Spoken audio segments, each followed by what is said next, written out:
Unit number 1 से हम इसी के बारे में तो डिस्कस करते आ रहे हैं ना कि कल्चर मीडिया क्या होता है, कल्चर मीडिया का काम क्या होता है। मशीन होती है जो कंप्लीटली कैसी होती है मैम, कंप्लीटली स्टेरलाइज्ड होती है। आपको ग्रेड ए के क्लीन रूम में देखने को मिलेगी। Hello everyone, welcome back to pharmacy India plus. कैसे हैं आप सारे बच्चे? I hope you all are doing really well. आप सभी बच्चों की पढ़ाई अपने अपने घरों पे बहुत अच्छे से चल रही होगी। तो जैसा कि आप सभी को पता है, माइक्रोबायोलॉजी में मैं आपको सारी चीजें ऑलरेडी बता चुकी हूँ। माइक्रोबायोलॉजी का मैं एक 1 शॉट मैराथन भी ले चुकी हूँ, जो शायद आप सभी लोगों ने देख भी लिया होगा।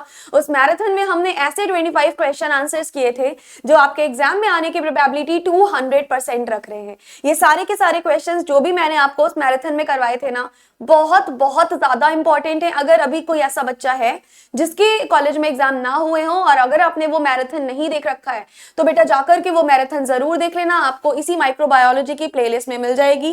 काफी बच्चों ने उसमें प्यार दिया है and thank you so much बच्चों, तो उसको इतना अप्रिशिएट करने के लिए। आपके बहुत ज्यादा वेलबींग के लिए और आपके बेनिफिट्स के लिए ही वो बनाया गया था। आपको बहुत ही ज्यादा बेनिफिशियल रहने वाला है, तो उसको जरूर से देखिएगा। जितने भी उसमें क्वेश्चंस कराए गए हैं, सारे के सारे क्वेश्चंस बहुत ही ज्यादा सिलेक्टेड है। ऐसे क्वेश्चंस हैं जो लास्ट ईयर कई बार आ भी चुके हैं और आने वाले साल में दोबारा कई बार पूछे भी जाने के पूरे पूरे चांसेस हैं। और उनके जो आंसर्स हैं वो भी एकदम एग्जाम ओरिएंटेड लिखवाए गए हैं। ज्यादातर मैंने ट्राई किया है कि मैं आपको लॉन्ग आंसर्स दूं, ताकि अगर शॉर्ट आए तो लॉन्ग में से आप इजीली कट करके उसको शॉर्ट की तरह भी लिख सको। लॉन्ग में ज्यादा फायदा आपको इसलिए रहेगा क्योंकि फिर उसको तुम वेरी शॉर्ट शॉर्ट सब बना सकते हो, है ना। अगर मैं सिर्फ वेरी शॉर्ट या शॉर्ट कराती तो लॉन्ग के लिए तुमको दिक्कत हो जाती।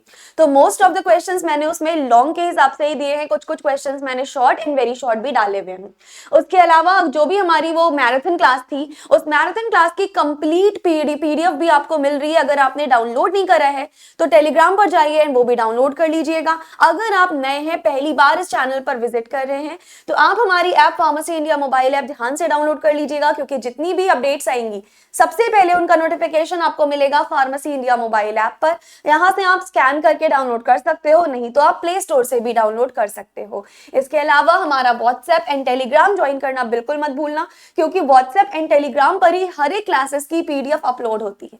तो जितनी भी क्लासेस होंगी उन सभी की पीडीएफ अपलोड होनी है व्हाट्सएप एंड टेलीग्राम पर ही। तो must join the WhatsApp and Telegram. सभी क्लासेस की पीडीएफ आपको यहाँ पे मिल जाएगी, चाहे कोई सी भी फैकल्टी क्लास ले रही हो, किसी भी फैकल्टी का कोई भी सब्जेक्ट, कोई भी टॉपिक चल रहा हो, वो जितनी भी क्लास में पीपीटी यूज करेंगे या हैंड रिटन नोट से पढ़ाएंगे, सारी की सारी चीजों का फ्री पीडीएफ तुमको टेलीग्राम पर मिलेगा, जो कि एग्जाम ओरिएंटेड होने वाला है। डायरेक्टली तुम अपने एग्जाम में उठा करके सेम टू सेम चीज लिख के आ सकते हो। उसके अलावा अब हम स्टार्ट करने जा रहे हैं माइक्रो का एक लास्ट छोटा सा जो टॉपिक बचा हुआ था। हालांकि मैंने तुम्हें बोल दिया था कि ये टॉपिक बहुत इंपॉर्टेंट नहीं है, लेकिन स्टिल हम कोई रिस्क नहीं ले सकते ना। मान लो कभी सवाल आ गया तो आपको यहाँ से पता होना चाहिए कि क्या क्या लिख के आना है। तो मेनली हमें ये टॉपिक करना है, जिसके बाद तुम्हारी पूरी माइक्रोबायोलॉजी फिनिश हो जाएगी, including the major topic as well as minor topic. तो ये तुम्हारा एक माइनर टॉपिक में से आता है। This is one of the minor topic जो कि इंपॉर्टेंट है, कई बार एग्जाम में शायद पूछ सकता है। अगर ये कर लिया तो फिर बेटा इसके बाद माइक्रो में कुछ नहीं बचेगा officially. This is going to be the last lecture of microbiology, जिसके बाद there is nothing left in the micro। बहुत सारी चीजें हम ऑलरेडी कवर अप कर चुके हैं। ये है यूनिट नंबर 5 का आखिरी टॉपिक, जिसमें हम मेनली पढ़ने वाले हैं एनिमल सेल कल्चर के बारे में। अभी तक हमने किसके बारे में ज्यादातर पढ़ा है मैम? आपने सेल कल्चर के बारे में हमें बहुत कुछ बताया, याद है ना। सेल कल्चर में ही तो हमने देखा था ना कल्चर मीडिया। यूनिट नंबर 1 से हम इसी के बारे में तो डिस्कस करते आ रहे हैं ना कि कल्चर मीडिया क्या होता है, कल्चर मीडिया का काम क्या होता है। जिसमें हमने देखा था एक सॉलिड सा मान लो डिस्क है। अब उस सॉलिड से डिस्क पे अगर हम बहुत सारे न्यूट्रिएंट के सोर्सेस लगा देते हैं, जैसे कि कार्बन सोर्स लगा दिया, ग्लूकोज हो गया फॉर एग्जांपल, हमने नाइट्रोजन सोर्स लगा दिया है ना, हमने बहुत सारे न्यूट्रिएंट्स ऐड ऑन कर दिए। सो उन न्यूट्रिएंट्स के साथ क्या होगा मैम? उन न्यूट्रिएंट्स की वजह से जितने भी माइक्रो ऑर्गेनिज्म होंगे वो उस डिस्क पे ग्रो करने लगेंगे। जैसे कि हमारी बॉडी में हमारे जितने भी बॉडी ऑर्गन्स होते हैं, जितने भी अगर हमारी बॉडी में मिनरल्स मिलते हैं, न्यूट्रिएंट्स मिलते हैं, उतनी हमारी बॉडी ग्रो करती है ना, उतना ही ज्यादा हम हमारी फिजिक स्ट्रांग होती है। सिमिलरली अगर हमें माइक्रो ऑर्गेनिज्म को भी स्ट्रांग करना है तो हमें क्या लगाना पड़ेगा उसमें मैम, न्यूट्रिएंट्स पार्टिकल लगाने पड़ेंगे आपको। फॉर एग्जांपल हमने एक सॉलिड डिस्क ले ली है, अब इस सॉलिड डिस्क में हम क्या ऐड ऑन कर रहे हैं मैम, इस सॉलिड डिस्क में आपने डिफरेंट डिफरेंट प्रकार के न्यूट्रिएंट्स ऐड ऑन कर लिए, जैसे कि हम कार्बन सोर्स भी ऐड कर सकते हैं, जैसे हम नाइट्रोजन सोर्स एटसेट्रा, बहुत सारी चीजें हम ऐड ऑन कर चुके हैं। यहाँ पे मान लो कोई एक बैक्टीरिया है, अब उस बैक्टीरिया में बेसिकली क्या होता है मैम, पावर ऑफ रेप्लिकेशन। अब यहाँ पे बैक्टीरिया कैसे ग्रो हुआ, क्योंकि मैम हमने ग्रोइंग सोर्सेज डाले थे, हमने डिफरेंट डिफरेंट न्यूट्रिएंट्स डाले थे, जिसकी वजह से हमारा बैक्टीरिया क्या कर गया, ग्रो कर गया। एंड अगर एक भी बैक्टीरिया, एक भी माइक्रो ऑर्गेनिज्म कहीं भी आ गया तो उसमें इतनी ज्यादा स्ट्रॉन्ग रेप्लिकेशन पावर होती है कि वो तुरंत रेप्लिकेट करने लगता है, और तुरंत क्या करता है मैम, तुरंत रेप्लिकेट कर करके अपने जैसे पता नहीं कितने और बैक्टीरियाज बना लेता है ना। तो यहाँ पर भी क्या होगा मैम, यहाँ पर भी वही सेम होगा, ये एक बैक्टीरिया अपने जैसे पता नहीं कितने सारे बैक्टीरियाज का फॉर्मेशन कर लेगा, है ना। और हमें क्या मिल जाएगा मैम, हमें ग्रुप ऑफ माइक्रो ऑर्गेनिज्म मिल जाएगा। हमें क्या रिसीव हुआ है यहाँ पर बेटा आपको रिसीव होगा ग्रुप ऑफ माइक्रो ऑर्गेनिज्म, और इसी ग्रुप ऑफ माइक्रो ऑर्गेनिज्म को हम क्या बोल सकते हैं मैम, इसको हम बोल सकते हैं बेसिकली कल्टीवेशन, या हम रिपल्शन बोल सकते हैं इसको। तो हमारे पास माइक्रो ऑर्गेनिज्म बढ़ गए, और जहां पे माइक्रो ऑर्गेनिज्म की ग्रोथ हुई है उसको क्या बोला जाता है मैम, उसको पर्टिकुलरली हम बोलेंगे कल्चर मीडिया। क्योंकि कल्चर मीडिया में जाकर के क्या हुआ है, कल्चर मीडिया में जितने भी हमारे माइक्रो ऑर्गेनिज्म थे वो सारे के सारे ग्रो कर चुके हैं। ग्रो करने की रिक्वायरमेंट क्यों पड़ी, हम लोगों ने लास्ट यूनिट्स में यही सेम चीज बहुत बार देखी है। क्योंकि मैम अगर हमें किसी भी बैक्टीरिया की साइंटिफिक स्टडी करनी है, किसी भी बैक्टीरिया, किसी भी माइक्रो ऑर्गेनिज्म पर अगर हमको रिसर्च करना है, या अगर हम किसी की वैक्सीन बनाना चाहते हैं, तो बिफोर मेकिंग वैक्सीन हमें एटलीस्ट उसके बारे में पता तो होना चाहिए। हमें ये तो पता होना चाहिए कि वो बैक्टीरिया काम कैसे करता है, उस माइक्रो ऑर्गेनिज्म के कंपोजिशंस क्या क्या हैं। तो इसी वजह से इसी की स्टडी करने के लिए हमें मेनली इनकी कल्चर मीडिया को ग्रो करना पड़ता है, या इसकी कल्चर मीडिया को फॉर्म करना पड़ता है। अब हमें बेसिकली इस टॉपिक पे देखना है एनिमल सेल कल्चर। तो पुराने टाइम में क्या होता था, पुराने टाइम में हम कोई भी दवाई अगर बनाते थे तो उस दवाई का क्या होता था मैम, वो जो भी आपने बेसिकली दवाई बनाई, या जो भी मान लो साइंटिस्ट ने दवाई बनाई, वो दवाई चेक की जाती थी। अब बहुत पुराने टाइम पे सीधा ह्यूमंस पे चेक की जाती थी, लेकिन ये बहुत ही ज्यादा रिस्की होता था, बहुत ही ज्यादा जानलेवा होता था कि भाई अगर मान लो कोई ड्रग प्रॉपर्ली नहीं फॉर्म हुआ है, कोई भी ड्रग में कोई दिक्कत आ रही है और सीधा हम उसको ह्यूमन पे चेक कर रहे हैं, तो भाई तो उस इंसान की जान जाने की बहुत ज्यादा रिस्क है ना, फिर तो उस इंसान को बहुत दिक्कत हो सकती है। तो it was a very very risky phenomena. फिर धीरे धीरे क्या किया जाने लगा, फिर धीरे धीरे ह्यूमंस को छोड़ के एनिमल्स पे रिसर्च की जाने लगी, जैसे कि चूहा हो गया, खरगोश हो गया, है ना, या गिनुआ पिग हो गया, इन सभी पे रिसर्च की जाने लगी। लेकिन फिर आगे जाते जाते गवर्नमेंट रूल्स आए, एथिकल रूल्स के खिलाफ होने लगा कि भाई तुम एनिमल्स पे भी रिसर्च नहीं कर सकते। फिर एक टाइम ऐसा आया था जब हमने बेसिकली क्या किया था, जितने भी एनिमल के टिश्यूज होते हैं, हमने बेसिकली एनिमल के टिश्यूज लेना शुरू कर दिया। मान लो कि आप ब्रेन की कोई दवाई बना रहे हो, मान लो आप ब्रेन, जैसे कि सर दर्द है ना, सर दर्द के लिए आपने डिस्प्रिन बनाई, मान लो ब्रेन की कोई दवाई बनाई, तो क्या लोगे आप, एनिमल के ब्रेन का एक टिश्यू ले लिया। हमने क्या लिया मैम, हमने एनिमल के ब्रेन का टिश्यू लिया, एनिमल के ब्रेन के टिश्यू को अपने कल्चर मीडिया में बेसिकली डाल दिया, और एनिमल के ब्रेन के टिश्यू के साथ हमने और क्या डाला इसमें, और मैम आपने इसमें डिफरेंट डिफरेंट तरीके के न्यूट्रिएंट्स डाल दिए। तो बेसिकली यहाँ पर धीरे धीरे कुछ टाइम बाद जो रियल एक्चुअली ब्रेन होता है ना एनिमल का, वैसा कुछ इस कल्चर मीडिया पे डेवलप हो जाएगा। फिर से सुनो क्या होता है यहाँ पे, हम रियल एनिमल को ना लेकर एनिमल टिश्यूज लेते हैं। जैसे कि अगर आप ब्रेन की दवाई बना रहे हो तो आप ब्रेन का टिश्यू ले सकते हो, है ना। सिमिलरली अगर आप जिस भी बॉडी पार्ट का बेसिकली दवाई बना रहे हो, आप वो टिश्यू ले सकते हो और उसको न्यूट्रिएंट्स के साथ कल्चर मीडिया में इनक्यूबेट कर सकते हो। फिर थोड़े टाइम बाद ऐसा होता है ना कि थोड़े टाइम बाद क्या होगा, ये पर्टिकुलर एकदम रियल एनिमल ब्रेन के जैसा बिहेव करने लगेगा। फिर आप क्या करोगे इसमें, फिर आप इसमें बेसिकली अपना टेस्टिंग कर लोगे कि जो भी आप ड्रग बना रहे हो वो काम कर भी पा रहा है कि नहीं कर पा रहा है। अगर काम कर रहा होगा तो तुम्हें इसी पे पता चल जाएगा। इसकी वजह से ना तो कोई एनिमल हार्म होता है, ना तो कोई ह्यूमन हार्म होता है। हमें नॉर्मल अपने कल्चर मीडिया का काम करना होता है, और इस कल्चर का नाम होता है animal cell culture. I think this is clear to everyone. ये छोटी सी चीज सबको क्लियर हो गई होगी। इसको हम क्या बोलते हैं, इस छोटी सी चीज को हमें बोलना है मेनली एनिमल सेल कल्चर। ठीक, समझ में आ गया सबको। अब हम मेनली डेफिनेशन देखते हैं कि डेफिनेशन इसकी क्या होती है। So growth of animal cell in culture, general procedure for cell culture primary established and transformed cell culture, हमारे पास में ये क्या होता है मैम, ये बेसिकली हमारे पास एनिमल सेल का ग्रोथ होता है।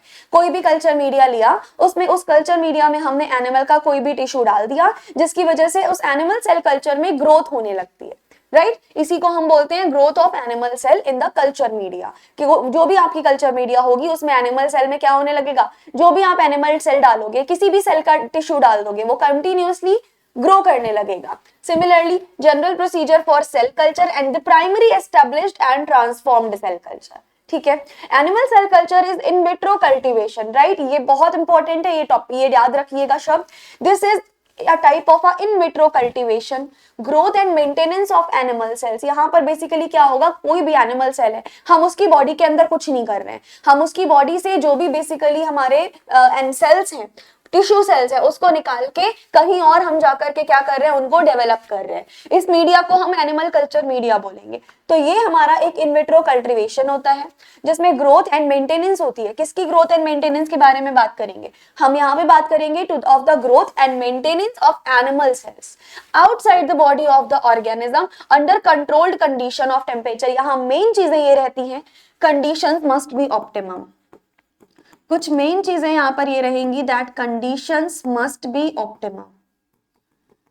कैसी कंडीशन होनी चाहिए मैम, कंडीशन यहाँ ऑप्टिमम होनी चाहिए, जैसे कि हमारे पास में एक्यूरेट टेम्परेचर होना चाहिए, साथ ही साथ में हमारे पास में क्या होना चाहिए, ऑप्टिमम पीएच रेंज होनी चाहिए। ओके बच्चों, देखो एक्यूरेट होना चाहिए टेम्परेचर, ऑप्टिमम होनी चाहिए पीएच रेंज, ह्यूमिडिटी वगैरह सब मेंटेन रहनी चाहिए। अगर आपकी ये सारी चीजें मेंटेन है तो जो आपका एनिमल सेल कल्चर है वो बहुत अच्छे से यहाँ पे ग्रो कर जाएगा, है ना। And using a suitable culture medium, yes, जो भी हमारा कल्चर मीडियम होगा वो भी एकदम अच्छा सूटेबल कल्चर मीडियम हमें यहाँ पे क्या करना है, यूज करना है। तो बेसिकली इस तरीके से आपका एनिमल सेल कल्चर जो है वो क्या करा जाएगा, बेसिकली प्रोवाइड करवाया जाएगा। आई थिंक ये पूरी डेफिनेशन आपको अच्छे से समझ में आ गई होगी। एनिमल सेल कल्चर के बारे में थोड़ी सी और डेफिनेशन देखते हैं, थोड़े से और चीजें समझते हैं, ध्यान से सुनिएगा। एनिमल सेल कल्चर हमारे पास एक ऐसी टेक्निक है जहां पे क्या होता है ma'am, in which cells are obtained from animals. सीधी सी बात है ना, हम क्या पढ़ रहे हैं, हम पढ़ रहे हैं ma'am animal cells culture. And क्योंकि हम एनिमल सेल्स कल्चर पढ़ रहे हैं तो जितने भी सेल्स होंगे वो कहां से रिसीव होंगे, ऑब्वियस सी बात है, जितने भी यहाँ पे सेल्स रिसीव होंगे वो सारे हमें एनिमल सेल से रिसीव होंगे, यानी हम एनिमल के टिश्यूज का यहाँ मेनली यूज करते हैं। And basically ground and maintain in a suitable medium, हम एनिमल के टिश्यूज ले लेंगे, उनको फर्दर उनकी ग्राउंडिंग एंड मेंटेनिंग करेंगे, कहाँ पे, एक प्रॉपर सूटेबल मीडियम, है ना, एक सूटेबल मीडियम में हम उनकी मेंटेनेंस देखने वाले हैं।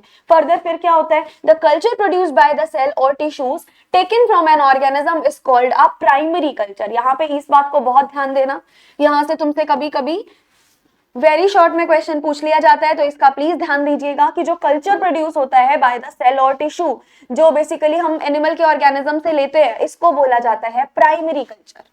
डन। प्राइमरी कल्चर से वेरी शॉर्ट में क्वेश्चन बन सकता है, डेफिनेशन ये रही, याद रखिएगा। फिर the sequence of culture obtain from the first sub cultivative of the primary culture is called cell line. समझ नहीं आ रहा है, चलो समझाती हूँ। जैसे कि मान लीजिए हमने यहाँ पर एक कल्चर मीडिया ली, है ना, अब एनिमल सेल का हमने कोई टिश्यू लिया और पहला एनिमल सेल का टिश्यू हमने अपनी कल्चर मीडिया में डाल दिया। हमने एनिमल सेल का कोई टिश्यू लिया और पहला टिश्यू अपनी कल्चर मीडिया में इनोक्यूलेट किया, तो ये जो पहला सेल होता है जो हम इनोक्यूलेट करते हैं अपनी कल्चर मीडिया के अंदर, इसको बोला जाता है क्या मैम, इसको मेनली प्राइमरी कल्चर बोला जाता है। क्या बोलेंगे हम इसको, this is mainly known as a primary culture. Done.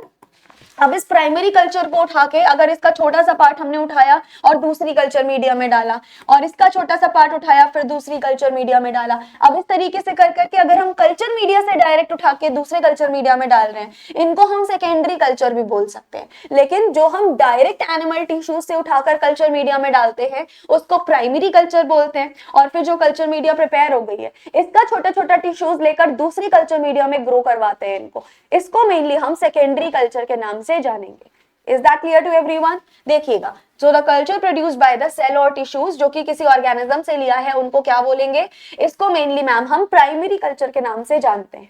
Similarly the sequence of culture obtain from the first सब कल्टिवेशन, यानी जो पहला सब कल्टिवेशन हुआ है उससे अगर हम छोटा सा अमाउंट ऑफ कल्चर या छोटा सा सीक्वेंस ऑफ कल्चर ले लें और उसको फर्दर कल्टिवेट करें, इसको क्या बोलते हैं मैम, इसको पर्टिकुलरली सेल लाइन बोलते हैं। यहां से भी तुम्हारा शॉर्ट नोट बन सकता है। तो याद रखना ये जो दो तुम्हारे डेफिनेशन है, इन दोनों डेफिनेशन से वेरी शॉर्ट बनाए जा सकते हैं। इन दोनों डेफिनेशन से तुम्हारे वेरी शॉर्ट क्वेश्चन बनाए जा सकते हैं। मेक श्योर कि तुम्हें इन दोनों डेफिनेशंस को प्रिपेयर करना है और अच्छे से याद करना है। ओके, अब हम फाइनली देख लेते हैं principle of animal cell culture.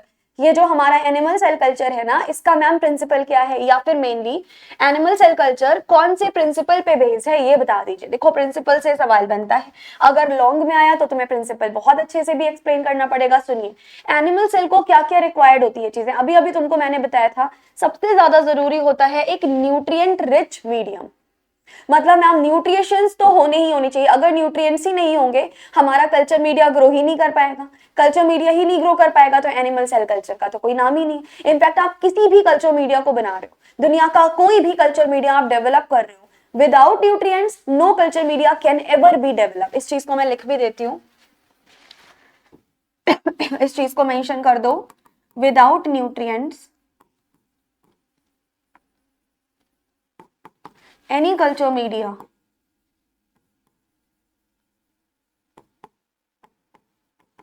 cannot ever developed, है ना। यानी किसी भी कल्चर मीडिया को अगर हमें डेवलप करना है तो हमें उसके लिए क्या रिक्वायरमेंट होंगे मैम, हमें न्यूट्रिएंट्स डेफिनेटली उसके लिए रिक्वायर्ड होंगे, जिसमें हम कार्बन के सोर्स लेंगे, फॉर एग्जांपल ग्लूकोज हो गया, जिसमें हम नाइट्रोजन के सोर्स लेंगे, और कार्बन नाइट्रोजन के सोर्स लेने के साथ साथ हम क्या लेने वाले होंगे मैम, हम different microorganism and cell tissues भी मेनली ले रहे होंगे।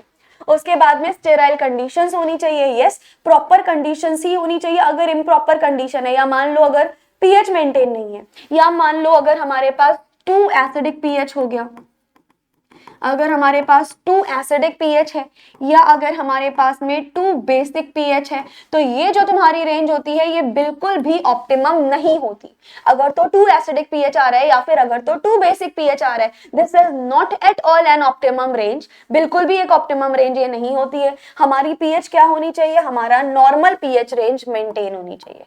हमारे पास में क्या होना चाहिए, basically normal pH range maintain होनी चाहिए। उसके अलावा बहुत ज्यादा ह्यूमिडिटी नहीं पाई जानी चाहिए, राइट। टेम्परेचर भी एक अपनी ऑप्टिमम रेंज पे मेंटेन होना चाहिए, ना बहुत ज्यादा हाई टेम्परेचर होना चाहिए, ना बहुत ज्यादा लो टेम्परेचर होना चाहिए। यानी ये सारी कंडीशंस को हम ओवरऑल बोल सकते हैं कि सभी प्रकार की स्टेराइल कंडीशंस मेंटेन होनी चाहिए।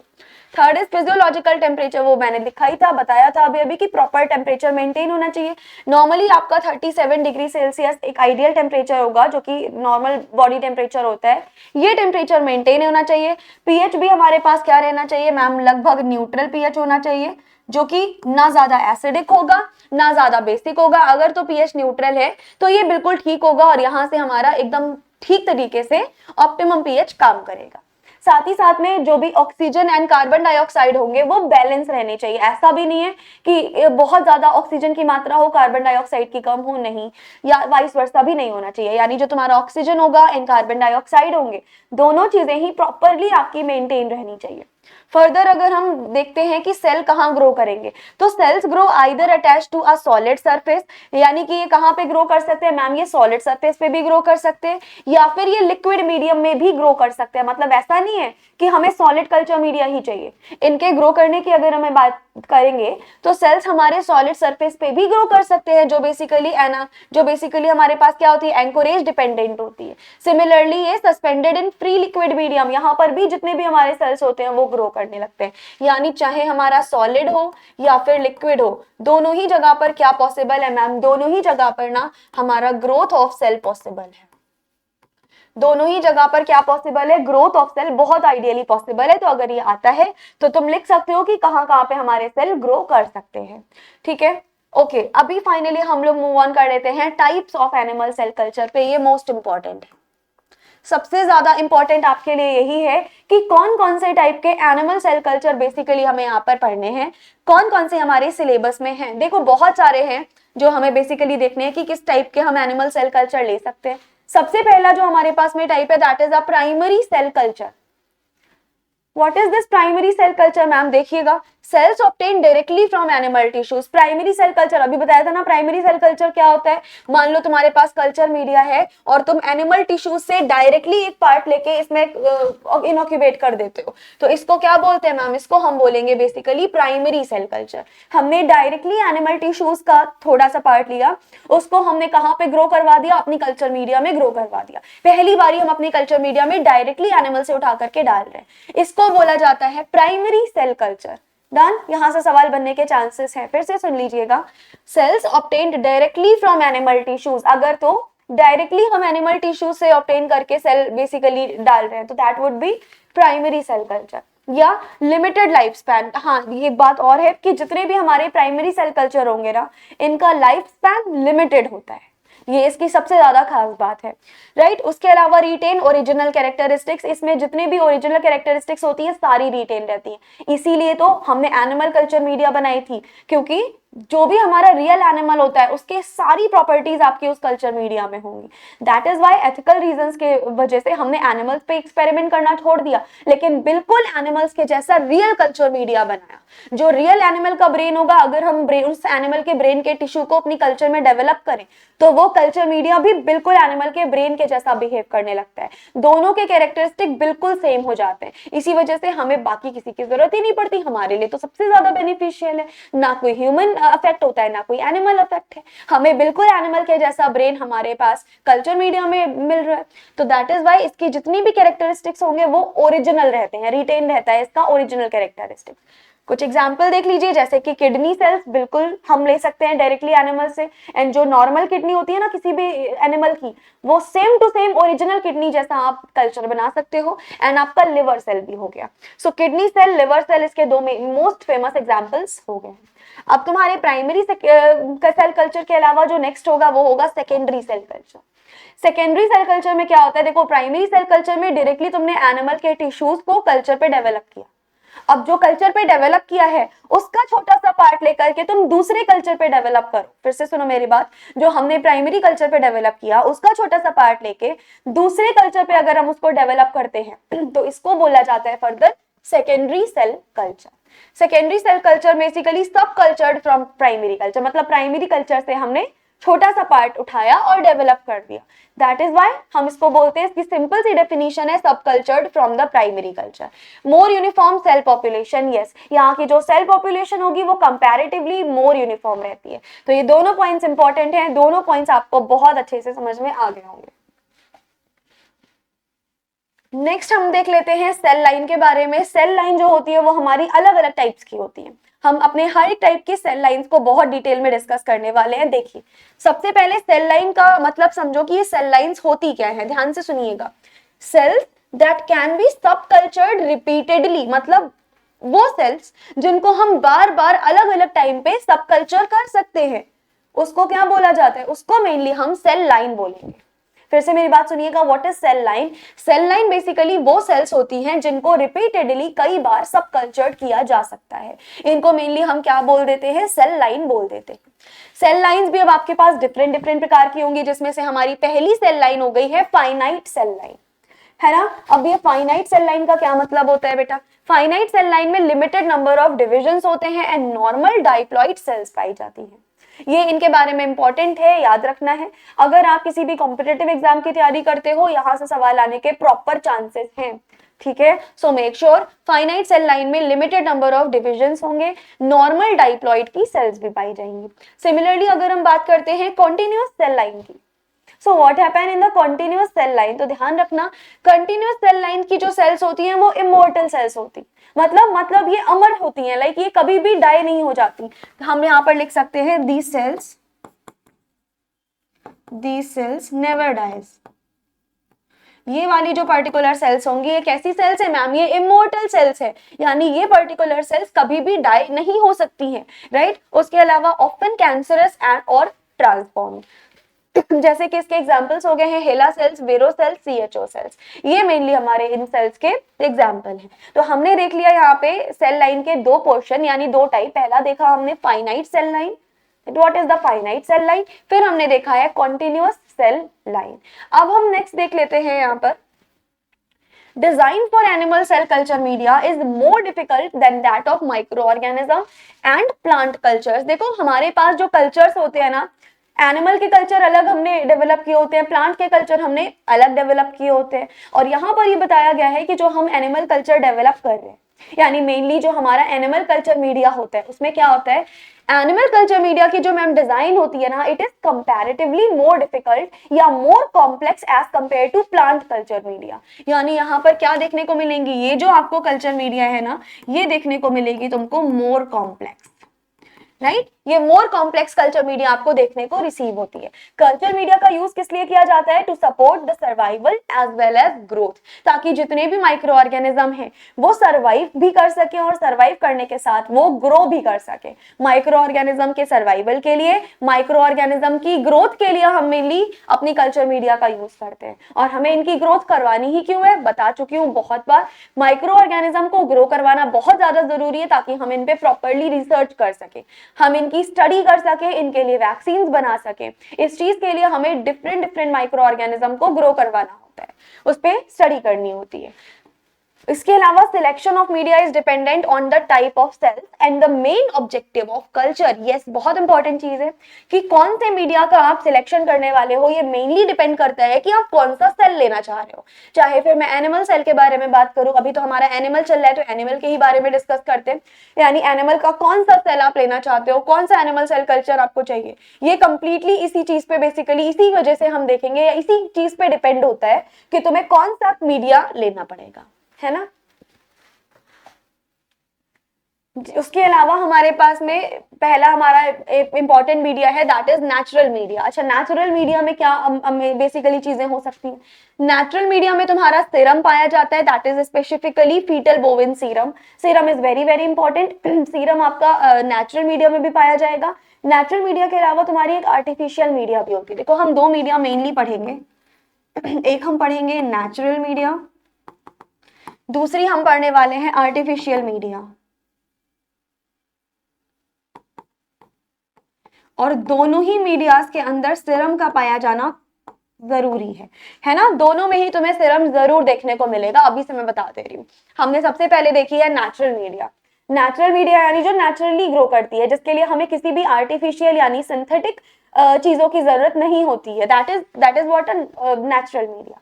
नेचुरल मीडिया में सीरम ऑब्वियस सी बात है कंटेन होगा। सीरम के अलावा प्लाज्मा क्लॉट्स भी कंटेन होती हैं, as well as tissue extracts भी कंटेन होते हैं। यानी जो भी हमारा नेचुरल मीडिया होगा उसमें हमारा serum, plasma clot, tissue extracts तीनों के तीनों बहुत ही अच्छे अमाउंट में पाए जाते हैं। नेचुरल मीडिया के बाद अगर हम डिफरेंट बात करेंगे सिंथेटिक मीडिया पे, मैंने अभी बताया था ना, हमारे पास मेनली दो टाइप के मीडिया अवेलेबल होंगे, पहला नेचुरल मीडिया, दूसरा सिंथेटिक मीडिया। नेचुरल मीडिया में हमें क्या मिला मैम, सीरम मिला। सीरम के अलावा हमें बेसिकली क्या क्या चीजें मिली थी, सीरम के अलावा हमें प्लाज्मा डॉट्स भी मिले थे। एंड बेसिकली अगर हम सिंथेटिक मीडिया के बारे में बात करें, सिंथेटिक मीडिया में भी सीरम पाया ही जाता है। उसके अलावा minimum essential medium, yes, serum media synthetic media में basically minimum essential medium available होंगे आपके पास, that is Dulbecco's modified eagle medium, जिसको हम डीएमईएम भी बोल सकते हैं, आरपीएमआई, उसके अलावा हेम्स F12 भी होता है। इसके कंपोनेंट्स क्या होंगे, ये इंपॉर्टेंट है। कंपोनेंट्स के रूप में आप अमीनो एसिड्स ले सकते हो, विटामिन्स ले सकते हो, ग्लूकोज ले सकते हो, सॉल्ट्स ले सकते हो, different growth factor as well as हम एंटीबायोटिक्स भी ले सकते हैं। तो ये हमारे पास में क्या हो जाएंगे ma'am, these all will be the components of what, components of basically synthetic media. चलो अब हम फाइनली डिस्कस कर लेते हैं कि कौन कौन से इक्विपमेंट है जो एनिमल सेल कल्चर को बनाने में यूज होते हैं। यस, ये भी देखो इंपॉर्टेंट है। हमें मेनली यहाँ पर बात करनी है उन सभी इक्विपमेंट्स के बारे में जिनका यूज हम करेंगे एनिमल सेल कल्चर को बनाने के लिए। अभी यहाँ तक तुम लोगों ने एनिमल सेल कल्चर के बारे में बहुत सारी चीजें जान ली, हम लोगों ने बहुत सारा डिस्कशन कर लिया है regarding the animal cell culture. अब हम जाकर ये डिसाइड करने वाले हैं कि इसके पर्टिकुलरली इक्विपमेंट्स कौन कौन से होंगे, है ना। ये अब मेनली हमें डिसाइड करना है। सबसे पहला तो इसमें आता है लेमिनार एयर फ्लो। भाई लेमिनार एयर फ्लो क्या होता है ma'am, laminar air flow basically हमारे पास में एक मशीन होती है जो कैसी होती है मैम, कंप्लीटली स्टेरिलाइज्ड होती है। मशीन होती है जो कंप्लीटली कैसी होती है मैम, कंप्लीटली स्टेरलाइज्ड होती है। आपको ग्रेड ए के क्लीन रूम में देखने को मिलेगी। कहाँ देखने को मिलेगी? ग्रेड ए के क्लीन रूम में देखने को मिलेगी। कुछ इस प्रकार से मशीन होती है। ये हमारा एक प्लेटफॉर्म होता है जिसपे रख के बेसिकली कोई भी ड्रग का मेंटेनेंस किया जाता है या किसी भी ड्रग का फॉर्मुलेशन किया जाता है ना। लेमिनार फ्लो में ऊपर क्या लगा होता है? लेमिनार फ्लो में ऊपर लगे होते हैं basically HEPA filters. Laminar flow में ऊपर की तरफ क्या लगे होंगे? हेपा फिल्टर, जिनका काम क्या होता है? जितनी भी एयर निकल रही है उसको प्योर कर देना, ये हेपा फिल्टर का काम है। तो बेसिकली जो हमारा क्लीन रूम था वो तो था ही बहुत ज्यादा स्टेरिलाइज, बहुत ही अच्छे से स्टेरिलाइज किया हुआ, एकदम पर्टिकुलर क्लीन। लेकिन क्लीन रूम के अंदर जहां जिस प्लेटफॉर्म पे बैठ के हम दवाई बना रहे हैं वो प्लेटफॉर्म भी एक और क्लीन वर्जन आ गया। मतलब क्लीन का क्लीन वर्जन, माइक्रो ऑर्गेनिज्म के होने का 1% भी चांस पॉसिबल ही नहीं है। एक बड़े से क्लीन रूम के अंदर भी एक छोटी सी क्लीन रूम की मशीन है हमारे पास, है ना। इस मशीन को क्या बोलते हैं? इसको हम लेमिनार एयर फ्लो बोलते हैं। तो जब तक तो लेमिनार एयर फ्लो में ही आप क्या करोगे? मेनली लेमिनार एयर फ्लो में ही हम किसी भी कल्चर को बेसिकली डेवलप करने वाले हैं। साथ ही साथ में CO2 इंक्यूबेटर भी अवेलेबल होगा। CO2 इंक्यूबेटर के अलावा हमारा इन्वर्टेड माइक्रोस्कोप होता है।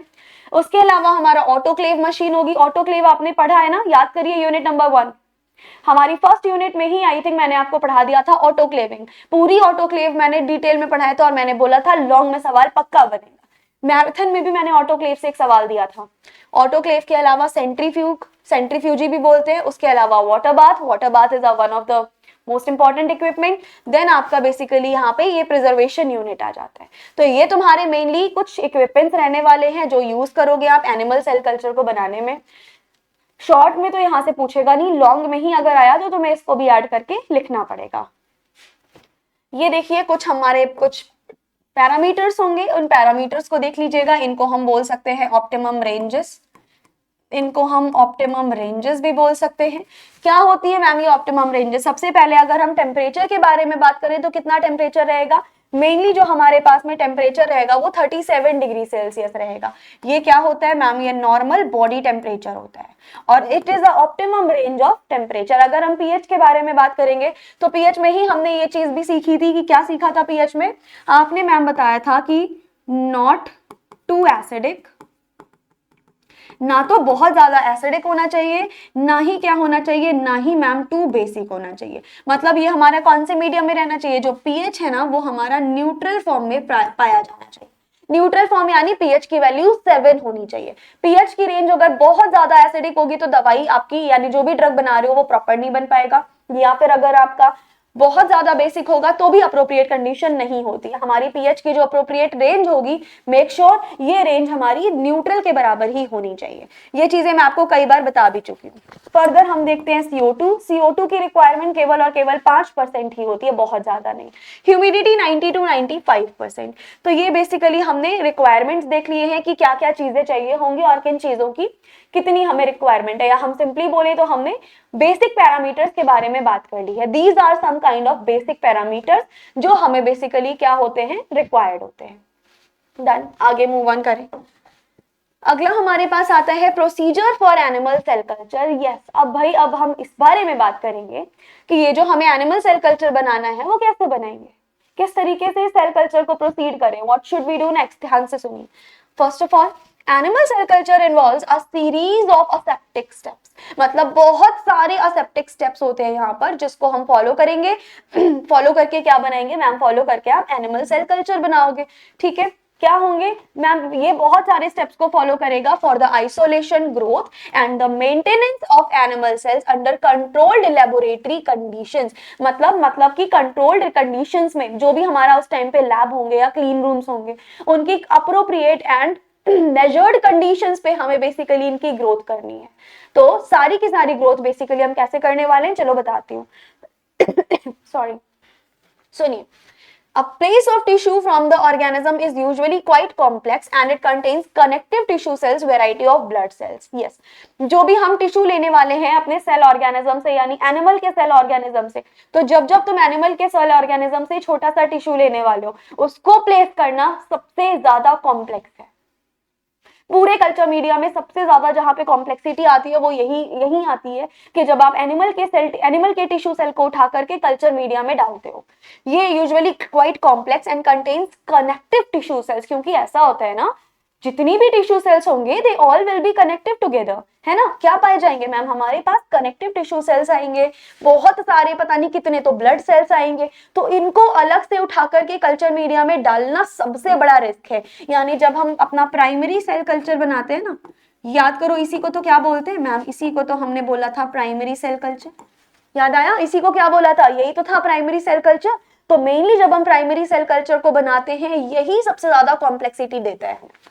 ये कैसा होता है मैम, यही जो है वो सबसे ज्यादा हमें कॉम्प्लेक्सिटी देता है, टू मच कॉम्प्लेक्स होता है। फिर the first cell suspension is isolated and then inoculated into a new culture vessel. जो भी फर्स्ट सेल सस्पेंशन हुआ उसको हम आइसोलेट कर देंगे, इनोक्यूलेट कर देंगे एक नए कल्चर वेसल में। इसको क्या बोलते हैं मैम, इसको बेसिकली हम सेकेंडरी सेल कल्चर भी बोल सकते हैं, राइट। तो इस तरीके से हम बेसिकली प्रोसीड करेंगे। अब वन बाय वन सारे प्रोसीजर को डिटेल में समझने का काम करते हैं, जिसमें से सबसे पहला प्रोसीजर है हमारे पास में preparation of culture medium. Yes, किसी भी एनिमल सेल कल्चर को बनाने से पहले हमें क्या करना पड़ेगा, हमें अपना कल्चर मीडियम एक्चुअली प्रिपेयर करना पड़ेगा, है ना। We actually need to prepare a culture medium, कि हमारा एक्चुअली एक कल्चर मीडियम तो प्रिपेयर हो, उसके लिए क्या करना पड़ेगा। इसको प्रिपेयर करने के लिए सबसे पहले तो तुमको एक सूटेबल मीडियम लेना पड़ेगा। हमें एक मीडियम को या एक सूटेबल मीडियम को सिलेक्ट करना पड़ेगा, जैसे कि आपका MEM ले सकते हो, DMEM, इसकी फुल फॉर्म मैंने पहले भी बताई थी, अभी इसी क्लास में मैं पीछे बता चुकी हूँ, याद नहीं हो तो जाकर के देख लेना। RPMI 1640 ये ले सकते हो। अच्छा, एक और खास बात, इनको अगर आपको तुम्हें ये PDF चाहिए तो ये PDF मैं टेलीग्राम पर अपलोड करवा दूंगी, अभी इसी क्लास के बाद मैं अपलोड करवा दूंगी, वहां से जाकर के तुम ये PDF डाउनलोड कर लेना। एज इट इज PDF तुम्हें टेलीग्राम पर मिल जाएगी, सीधा सीधा डाउनलोड कर लो, एग्जाम में आए बस लिख के चले आना। फिर ये जो हमें कल्चर मीडियम मिला है उसको हम फर्दर सप्लीमेंट करने वाले। कल्चर मीडियम में कोई सा भी कल्चर मीडिया सिलेक्ट कर लिया, अब हम फर्दर इसको सप्लीमेंट करने वाले हैं। किस चीज से, सबसे पहले तो फीटल बोविन सीरम। याद है मैंने क्या बोला था मैम, आपने बोला था सीरम की अवेलेबिलिटी बहुत मस्त है, तो सबसे पहले हमने लगभग 5 से 10% सीरम लिया। ठीक है, कौन सा सीरम लेंगे, सीरम एज एन प्रोटीन, जो कि हम फीटल बोविन सीरम हम ले रहे हैं। उसके अलावा हमें एंटीबायोटिक्स की भी रिक्वायरमेंट है। हम कौन सी एंटीबायोटिक ले सकते हैं, कोई भी एंटीबायोटिक ले सकते हो, जैसे कि हम पेनिसिलिन एंटीबायोटिक ले सकते हैं या फिर हम स्ट्रेप्टोमाइसिन ले सकते हैं। एंटीबायोटिक क्यों चाहिए मैम, एंटीबायोटिक ही तो हमें बताएगा कि कितने माइक्रो ऑर्गेनिज्म कितने टाइम पे किल हो पा रहे हैं, यानी एंटीबायोटिक की कितनी ज्यादा एफिशिएंसी है, कितनी ज्यादा उसमें वो एफिकेसी दिखा रही है कि हमारे बेसिकली जितने भी माइक्रो ऑर्गेनिज्म है वो किल हो रहे हैं। उसके बाद मेनली क्या होता है, उसके बाद आपका L glutamine and growth factors basically आप यहाँ पर लेने वाले हो। जो L ग्लूटामीन होगा it is a type of an enzyme, एक तरीके का ग्रोथ फैक्टर होता है जो आपके कल्चर मीडिया को ग्रो करने में हेल्प करेगा। उसके अलावा एडजस्ट pH टू 7.2 टू 7.4, ये मैं तुमको ऑलरेडी बता चुकी थी। यानी हमारी क्या रहेगी, optimum range must be there, optimum pH range must be there. यानी कि जो pH रेंज होगी वो कौन सी रहने वाली है मैम, pH रेंज न्यूट्रल होगी। अभी आज के ही क्लास में मैं 3 से 4 बार बता चुकी हूँ कि ना हमें बहुत एसिडिक pH चाहिए, ना हमें बहुत बेसिक pH चाहिए, हमें एक न्यूट्रल रेंज चाहिए होती है pH की। That is an optimum pH range, जो कि 7.2 से 7.4 की कंडीशन पे आती है। Sterilize by membrane filtration, yes, proper sterilization maintain होना चाहिए। And pre warm medium to 37 degree Celsius, yes, जो भी हमारा टेम्परेचर रहेगा वो नॉर्मल टेम्परेचर रहेगा, दैट इज 37 डिग्री सेल्सियस। इसी टेम्परेचर पर आगे की जितनी भी प्रोसेस होंगी वो फुलफिल होने वाली है। अगली चीजें हैं, अगला कॉन्सेप्ट है, अगला कॉन्सेप्ट हमारे पास में ये कह रहा है कि sterilization and aseptic conditions. Okay ma'am, sterilize किस तरीके से करेंगे और कौन कौन सी असेप्टिक कंडीशंस मैम फुलफिल होने वाली है। मेन चीज तो यही है बेटा, सबसे पहले तुमने कल्चर मीडिया प्रिपेयर कर ली, अब फर्दर हमें उसको स्टेरिलाइज करना है। स्टेरिलाइज करने के लिए डिफरेंट असेप्टिक कंडीशंस हमें देखनी भी पड़ेंगी, तो देखते हैं कौन कौन सी। All procedures carried out in a laminar air flow cabinet, yes, जितने भी हम प्रोसीजर्स कर रहे हैं वो सारे के सारे प्रोसीजर्स कहाँ होंगे मैम, किसी भी ड्रग फॉर्मुलेशन के जितने भी प्रोसीजर होते हैं वो सारे प्रोसीजर आपके लेमिनार एयर फ्लो कैबिनेट के अंदर ही होते हैं, क्योंकि लेमिनार एयर फ्लो कैबिनेट जो होती है वो सबसे ज्यादा स्टेरिलाइज्ड होती है। और यहाँ पर बेसिकली हमें सारी की सारी कंडीशंस फुलफिल मिलती हैं। माइक्रो ऑर्गेनिज्म का एक छोटा सा पार्टिकल भी आपको नहीं मिलता। तो जितनी भी तुम्हारी कंडीशंस होने वाली हैं या जो भी तुम मेथड्स यूज करोगे ड्रग फॉर्मुलेशंस में, वो सब के सब कहाँ होंगे, लेमिनार एयर फ्लो के कैबिनेट में। ये सारी चीजें मैं पहले भी बता चुकी हूँ जब हमने मेनली LAF के बारे में डिस्कशन किया था।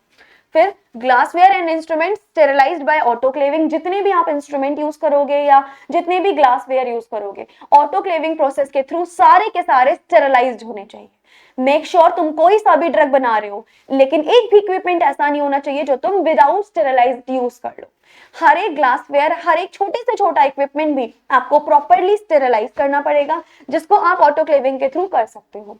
Work surfaces disinfectant with 70% ethanol, जितने भी वर्क सर्फेसेस होंगे, जिस भी प्लेटफॉर्म पे आप काम कर रहे हो, उसको क्या करना पड़ेगा, डिसइंफेक्टेड करना पड़ेगा। उसके लिए क्या यूज कर सकते हैं, डिसइंफेक्टेंट डिसइंफेक्ट करने के लिए हम मेनली डिसइंफेक्टेंट्स का यूज कर सकते हैं। डिसइंफेक्टेंट का फेमस एग्जाम्पल क्या है, 70% इथेनॉल, ये मेन डिसइंफेक्टेंट होता है हमारा। तो अगर हमें कभी भी डिसइंफेक्टेंट का यूज करना पड़ेगा तो मेनली हम 70% इथेनॉल का यूज करते हैं, जिससे कि जो भी तुम्हारा प्लेटफॉर्म है वो कंप्लीटली डिसइंफेक्टेंट हो जाता है, डिसइंफेक्टेड हो जाता है।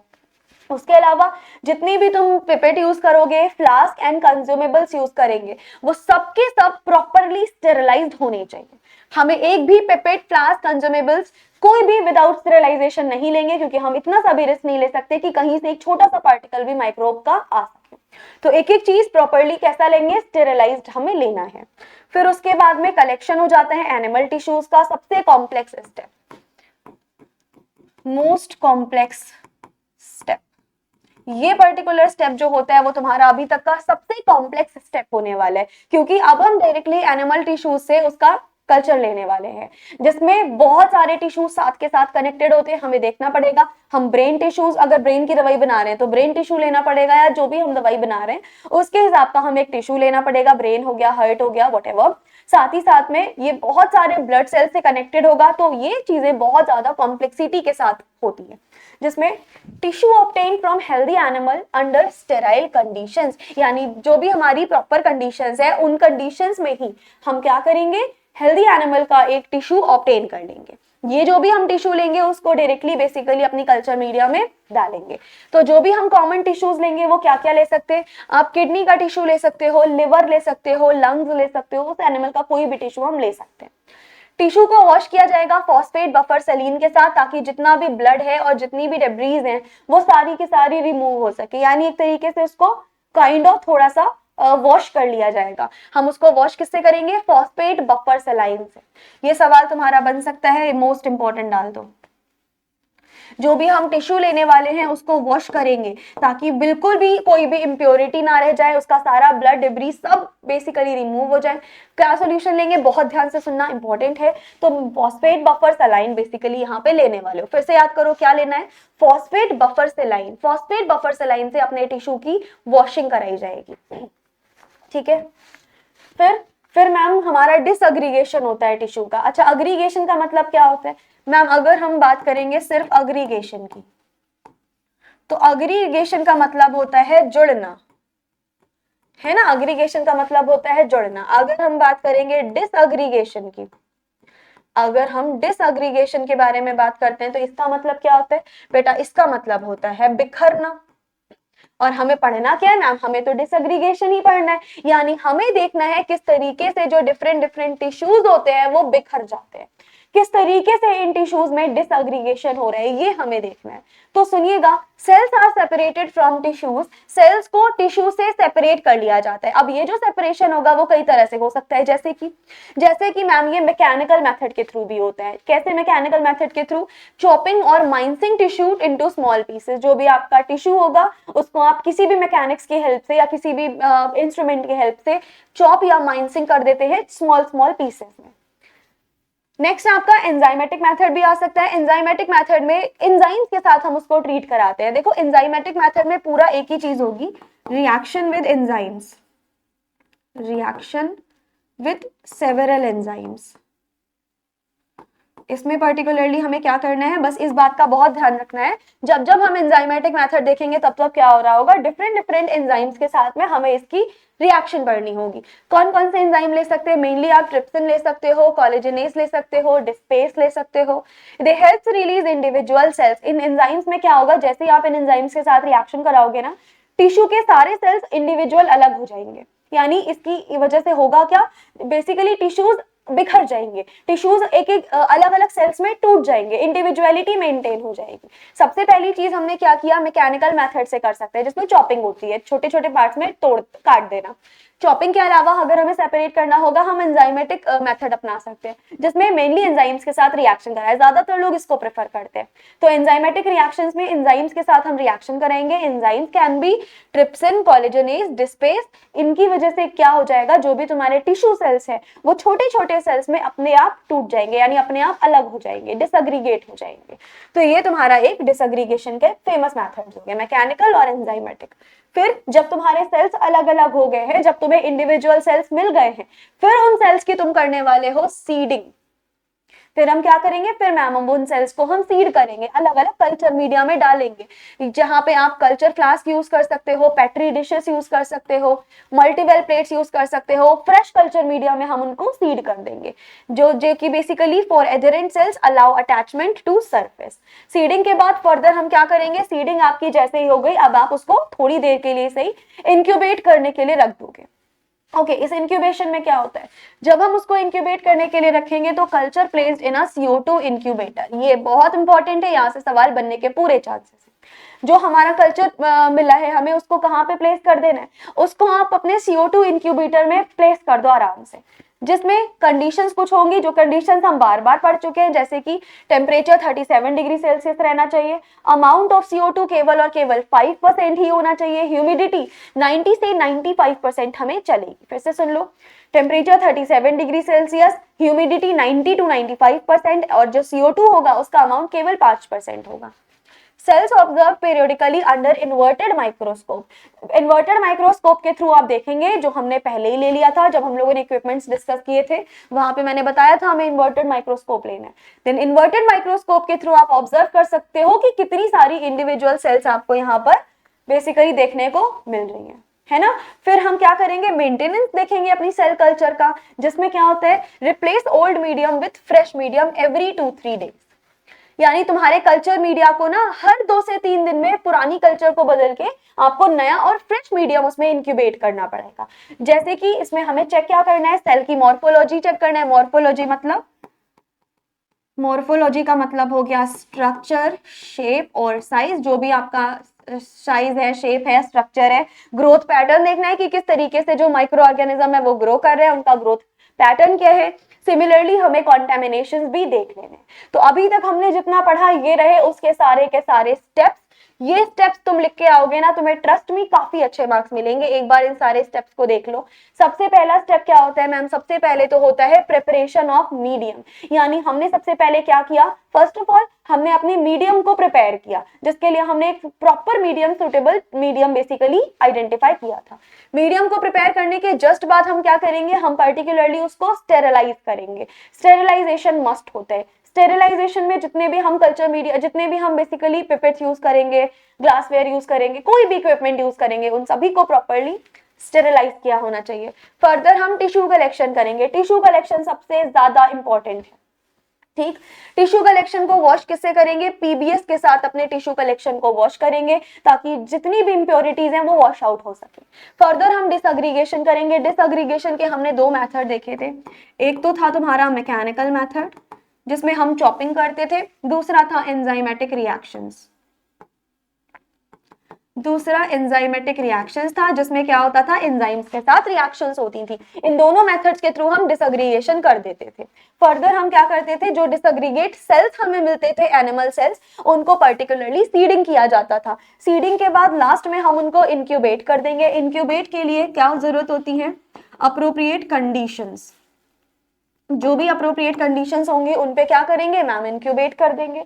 देन फर्दर जो भी आपकी कल्चर मीडिया होगी उसकी मेंटेनेंस करनी बहुत ज्यादा जरूरी है। लास्ट में आपका सब कल्चरिंग या स्टोरेज हो जाता है। बस only these are the methods.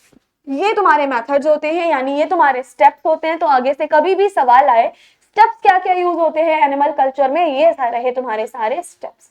ये तुम्हें पीडीएफ में मिल जाएगा। अगर आपको ये दिख ना रहा हो प्रॉपरली तो एक मिनट, शायद अब आपको प्रॉपरली दिख रहा हो, है ना? अब आई थिंक आपको प्रॉपरली दिख रहा होगा। सबसे पहले क्या करना है, प्रिपरेशन करेंगे हम मीडियम का, अगली बारी स्टेरिलाइजेशन होगा, फिर आपका टिश्यू कलेक्शन, टिश्यू कलेक्शन के बाद फर्दर हम डिसएग्रीगेशन करेंगे, जिसके बाद सीडिंग होगा, सीडिंग के बाद फर्दर इंक्यूबेट कर देंगे, इंक्यूबेट करने के बाद जो भी हमारा मीडिया है कल्चर उसको मेंटेनेंस करा जाएगा। लास्ट स्टेप होता है सब कल्चरिंग, यानी उससे उठाकर छोटा सा पार्ट अगले कल्चर में डालना, सेकेंडरी कल्चर, राइट? इसको सब कल्चरिंग भी बोलते हैं या स्टोरेज बोल देते हैं। तो ये सारे स्टेप्स होंगे जो मेनली फॉलो होंगे। सारे स्टेप्स मैंने अच्छे से तुम्हें दिखा दिए। अब एक नेक्स्ट चीज देख लेते हैं, that is types of cell culture, यानी जो हमारा सेल कल्चर होता है मेनली वो कितने टाइप्स का होता है। इंपॉर्टेंट है, यहां से शॉर्ट नोट्स में भी पूछ ले, हो सकता है कि यहां से शॉर्ट नोट पूछा जा सकता है, तो मेक श्योर तुमने ये चीज पढ़ा होना चाहिए। सो सुनिए, cell culture can be classified on the basis of origin of cells, origin of cells, उसके अलावा सेल्स में जितने भी ग्रोथ पैटर्न होंगे, जो भी लाइफ स्पैन होगा और जहां से भी उनका ऑर्गेनाइजेशन हो रहा होगा, इसी के आधार पर हम क्या कर सकते हैं, इन सभी के आधार पर अपनी सेल कल्चर को हम डिवाइड कर सकते हैं। जिसमें से पहला हम देख रहे हैं, सबसे पहले हम देख रहे हैं on the basis of origin of cells, यानी ओरिजिन ऑफ सेल्स के आधार पर किस तरीके से हम अपने कल्चर को डिवाइड करने वाले हैं। जिसमें हमने सबसे पहले तो देखा है प्राइमरी सेल कल्चर। बेटा प्राइमरी सेल कल्चर में क्या कर रहे थे मैम, डायरेक्टली आप एनिमल टिश्यू से ले रहे थे, एनिमल टिश्यू को डायरेक्टली आप कल्चर मीडिया में जाके बेसिकली स्टेरिलाइज कर रहे थे। यानी अगर हम डायरेक्टली एनिमल टिश्यू से उठा के कल्चर में डालते हैं, इसको क्या बोलेंगे, इसको मैम हम प्राइमरी सेल कल्चर के नाम से जानते हैं। देखिएगा, cells obtained directly from animal और ह्यूमन टिश्यूज। यस, हम क्योंकि एनिमल सेल कल्चर पढ़ रहे हैं तो मैंने बोला एनिमल, सेम आप ह्यूमंस के लिए भी कर सकते हो। तो यहाँ पे मेनली क्या होगा, प्राइमरी सेल कल्चर एक ऐसा सेल कल्चर होगा इसमें हम डायरेक्टली एनिमल से या ह्यूमन के टिश्यूज से सेल को ऑब्टेन करेंगे। और cells closely resemble original tissues, यानी जो हमारा रियल टिश्यूज होते हैं ना, बिल्कुल वही रियलिटी यानी वही ओरिजिनलिटी आपको इनमें भी मिलेगी। जो भी हमारे सेल्स होंगे या जो भी हम कल्चर बना रहे हैं, जैसे एनिमल सेल कल्चर बना रहे हैं, एनिमल सेल कल्चर बिल्कुल सेम एनिमल के जैसा बिहेव करेगा। मान लो तुमने एनिमल के लंग्स का कल्चर लिया है, तो जो रियल एनिमल के लंग्स होंगे ना, बिल्कुल वैसा ही आपका कल्चर बिहेव करेगा। मान लो आपने किसी रियल एनिमल पे चेकिंग की, रियल एनिमल पे जिस तरीके से अगर उसका लिवर का ड्रग अफेक्ट करेगा, सेम उसी वही अफेक्शन आपको मिलेगा देखने को कल्चर मीडिया में। कल्चर मीडिया में भी जो तुमने लिवर का सेल ले रखा होगा, टिश्यू ले रखा होगा, बिल्कुल सेम उसी तरीके से वो भी अफेक्ट होगा। ठीक है, अगला, ये इनका लाइफ स्पैन लिमिटेड होगा, ये चीजें मैं बता चुकी हूँ। ओके, अब हम इनके कुछ एग्जांपल्स देख लेते हैं, जैसे लिवर सेल्स हो गए, किडनी सेल्स हो गए। इनके एडवांटेज क्या है, ये बेसिकली फिजियोलॉजिकली बिल्कुल नॉर्मल होते हैं, लेकिन डिसएडवांटेज ये है कि शॉर्ट सर्वाइवल। यस, क्योंकि हमने सबसे इंपॉर्टेंट चीज यही देखी, इनका लाइफ स्पैन बहुत लिमिटेड है, बहुत ही कम लाइफ स्पैन होता है। तो सिंपली वही शॉर्ट सर्वाइवल होता है इनका, डिफिकल्ट होता है इनको मेंटेन करना, ये इनका थोड़ा लिमिटेशंस है। देन हमने देखा है secondary cell culture. Secondary cell culture कैसे मिलेंगे, ये बेसिकली प्राइमरी कल्चर से सब कल्चरिंग करना होता है।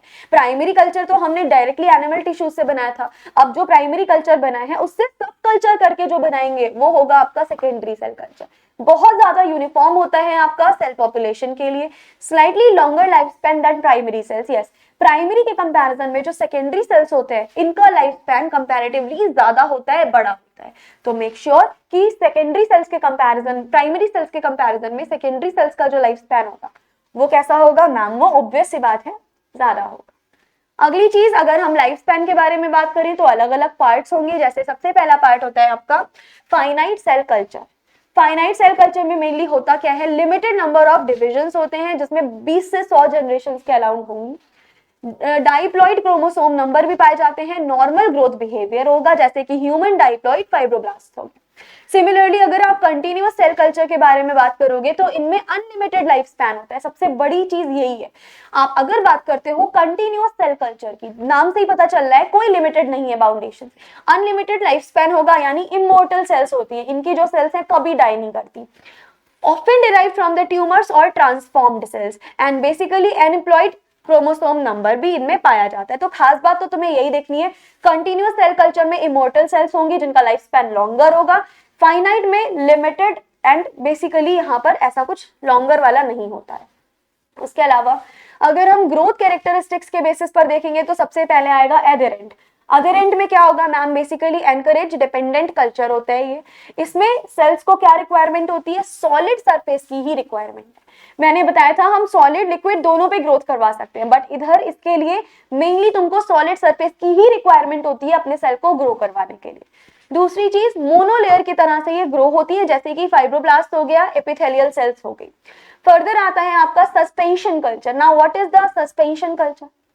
सस्पेंशन कल्चर में जो तुम्हारे सेल ग्रो होंगे वो फ्रीली लिक्विड मीडियम में ग्रो होंगे। बहुत ध्यान से सुनना, हमने जब एडहेरेंस देखा था यहाँ पे सॉलिड मीडियम में कल्चर ग्रो हो रहा था, जब हमने अपना सस्पेंशन कल्चर देखा यहाँ पे लिक्विड मीडियम में हमारा कल्चर ग्रो हो रहा था। And do not require surface attachment, क्योंकि सॉलिड ही नहीं चाहिए। इसका एग्जाम्पल ब्लड सेल्स हो गया और लिम्फोसाइट्स इसके फेमस एग्जाम्पल्स है ना। देन हम देखते हैं based on organization of cells, जिसमें तुमने देखा है मोनोलेयर कल्चर। जो भी मोनोलेयर कल्चर होंगे वहां पे जो भी सेल्स होंगी वो एक सिंगल लेयर में ग्रो होती है। मोनोलेयर है ना, सिंगल लेयर में सारी सेल्स ग्रो होंगी। या कॉमन होता है एडहेरेंट, जितने भी एडहेरेंट सेल्स होते हैं जिनको सॉलिड पे ही ग्रो करना होता है वो मोनोलेयर कल्चर में ही ग्रो होते हैं। वायरस कल्टीवेशन में सबसे ज्यादा यूज होते हैं। तुम्हारा यहाँ से 1 नंबर का सवाल बन सकता है। उसके अलावा जो 3 डायमेंशन यानी 3D सेल कल्चर होता है ये मेनली 3D मैट्रिसेस में ग्रो करेगा। ये बहुत अच्छे से बेटर मिमिक्स दिखाता है in vivo condition. It is in vitro, it is in vivo condition. इसके एग्जांपल स्फेरॉइड्स हो गए हैं और इसके अलावा ऑर्गेनॉइड इसका एक फेमस एग्जांपल है। ये तुम देख सकते हो, this is going to be very very important. अगर हम बात करेंगे ओरिजिन की तो ओरिजिन हमारा क्या होता है मैम, ये प्राइमरी और सेकेंडरी टाइप हो सकते हैं। डन। अगर लाइफ स्पैन के बारे में बात करें तो प्राइमरी की लाइफ स्पैन जो होगी वो बेसिकली कम होती है, फाइनाइट ही होती है, जबकि सेकेंडरी बहुत लॉन्गर लाइफ स्पैन का होता है। कभी भी इसकी सेल्स डाई नहीं होती, कंटिन्यूअसली चलता रहता है। अगर हम ग्रोथ के बारे में बात करेंगे तो प्राइमरी जो सेल्स होती हैं वो एडहेरेंट ग्रो करती हैं, जिसमें यूनिलेयर होता है यानी मोनोलेयर ग्रोथ होती है, जबकि इसमें सस्पेंशन ग्रोथ हमें मिलती है। अगर हम स्ट्रक्चर के बारे में बात करेंगे तो बता ही चुके हैं, ये मोनोलेयर होती है, ये 3D होती है। सिमिलरली अगर हम इनका मेथड देखेंगे तो ये एक्सप्लांट मेथड और ये ऑर्गेन मेथड से काम करता है। फंक्शन में ये स्टेम सेल होता है और ये क्लोनल होता है। तो हमने प्राइमरी सेल और सेकेंडरी दोनों के बारे में सारी चीजें एक्सप्लेन कर दी हैं, चाहे वो ओरिजिन हो, लाइफ हो, ग्रोथ हो, एवरीथिंग। बहुत इंपॉर्टेंट है, अगर तो एग्जाम में आए यहां से उठाकर लिख दीजिएगा, वेरी इंपॉर्टेंट। लास्ट चीज एप्लीकेशन देख लो, खत्म आपका पूरा टॉपिक। इसके साथ ही खत्म पूरी की पूरी माइक्रो। चलो जी, एप्लीकेशन के बारे में बात करते हैं। सेल कल्चर टेक्नोलॉजी बहुत ही क्रूशियल रोल प्ले करता है। कहाँ पे मैम? फार्मास्यूटिकल साइंसेस में, जिसमें सबसे पहला आपका एप्लीकेशन है वैक्सीन प्रोडक्शन। कैसे मैम? देखिए, cell cultures widely used for growing viruses. Cell culture से क्या हो रहा है मैम? वायरस ग्रो हो रहे हैं। अब तुम बेसिकली एनिमल के लिए भी कर सकते हो, प्लांट के लिए भी कर सकते हो, ह्यूमंस के लिए भी कर सकते हो। तो जितने ज्यादा हम वायरस को ग्रो करेंगे, उन पे स्टडी करेंगे, उतनी ही ज्यादा उनकी वैक्सीन बनेगी भाई, right? So replaces animal based vaccine production, provide safer and controlled basically production. जैसे कि तुम्हारा पोलियो वैक्सीन हो गई है ना, जैसे रेबीज वैक्सीन हो गई, इन्फ्लुएंजा वैक्सीन हो गई, कोविड-19 वैक्सीन हो गई। तो ये कोविड-19 वैक्सीन वगैरह कैसे बनी है मैम? ये तभी बनी है ना जब हमने कोरोना वायरस की स्टडी की। अगर हमने कोरोना वायरस को कल्टिवेट ही नहीं किया होता, हमने कोरोना वायरस की स्टडी ही नहीं की होती, हमारी कोविड-19 की वैक्सीन ही नहीं बन पाती, है ना। उसके अलावा production of biopharmaceuticals, yes, different biopharmaceuticals के प्रोडक्शन के लिए हम मेनली किनका यूज करते हैं? हम अपने सेल कल्चर्स का यूज करते हैं। तो बहुत इंपॉर्टेंट है, सेल कल्चर्स का यूज किया जाता है डिफरेंट थेरेप्यूटिक प्रोटीन्स को प्रोड्यूस करने के लिए। कैसे मैम? रिकॉम्बिनेंट डीएनए टेक्नोलॉजी से, जिसमें क्या क्या इंक्लूड होंगे? बहुत सारे प्रोडक्ट्स इंक्लूड होते हैं, जैसे कि तुम्हारा इंसुलिन, इंटरफेरॉन्स, ग्रोथ हार्मोन्स बहुत नेसेसरी होते हैं। उसके अलावा आपका एरिथ्रोप्रोटीन्स हो गया या मोनोक्लोनल एंटीबॉडीज। ये सारी की सारी चीजें बहुत अच्छे से आपकी बेसिकली इंक्लूडेड होंगी। नेक्स्ट होता है drug screening and the development. Drug screening and development में क्या होगा? ध्यान से सुनो। Cell lines are used to study pharmacological activity of drug.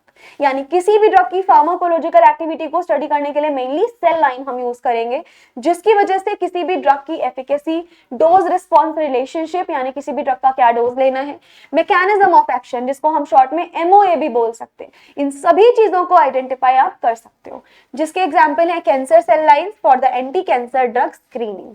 Done.